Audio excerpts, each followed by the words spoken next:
હવે જો તમે ગુલ્ફી કે આઈસ્ક્રીમ ખાતા હોય તો સાવધાન થઈ જજો, કારણ કે ગુલ્ફીની અંદરથી પતરી નીકળતા થયું આવું. ખરેખર આ વિડીયો છે સુરત શહેરનો.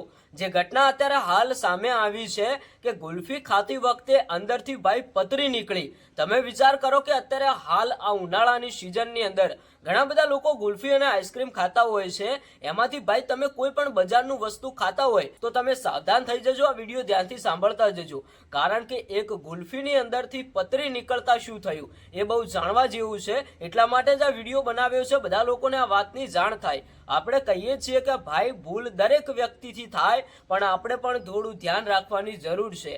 આજે ભાઈ આ ગુલ્ફીની અંદરથી પતરી નીકળતા, હવે તમે વિચાર કરો કે આ ગુલ્ફી કોઈ નાનું બાળક ખાઈ રહ્યું હોત તો એને ભાઈ ક્યાં ખબર હોત કે આની અંદરથી પતરી છે, કદાચ એની જીભ પણ કપાઈ જાત. એટલા માટે જ મેં આ વિડીયો બનાવ્યો છે. દરેક ભાઈઓને આ વિડીયો શેર કરો અને દરેક ગ્રુપની અંદર આ વિડીયો શેર કરી દો, કારણ કે બધા લોકોને આ વાતની જાણ થાય કે તમે જો કોઈ પણ બજારનું વસ્તુ ખાતા હોય તો ભાઈ સાવધાન રહો, એને જોઈને ખો અને એ કઈ જગ્યાએથી આવે છે, કેવી રીતે બને છે એ પણ થોડી નોંધ લો. કારણ કે આજે આ ગુલ્ફીની અંદરથી જે પતરી નીકળી એ વિડીયો સોશિયલ મીડિયાની અંદર ખૂબ જ વાયરલ થઈ રહ્યો છે.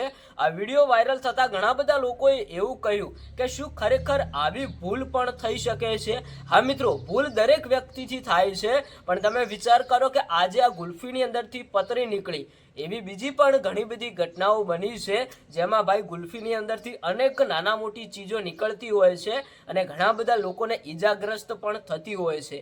આ ઉનાળાની અંદર ભાઈ દરેક ભાઈઓને આ વિડીયો શેર કરો, બધા લોકોને એક સાચી માહિતી જાણવા મળે. અને જો કોઈ પણ વ્યક્તિ ગુલ્ફી કે આઈસ્ક્રીમ ખાતું હોય તો ભાઈ સાવધાન રહે. આપણે એવું નથી કહેતા, કોઈ કંપનીને ટાર્ગેટ નથી કરતા કે તમે ગુલ્ફી કે આઈસ્ક્રીમ ના ખાઓ, પણ ભાઈ તમે જુઓ કે આવી કંઈક ઘટનાઓ બનતી હોય છે, એટલે આપણે પણ થોડું ઘણું જાગૃત રહેવાની જરૂર છે.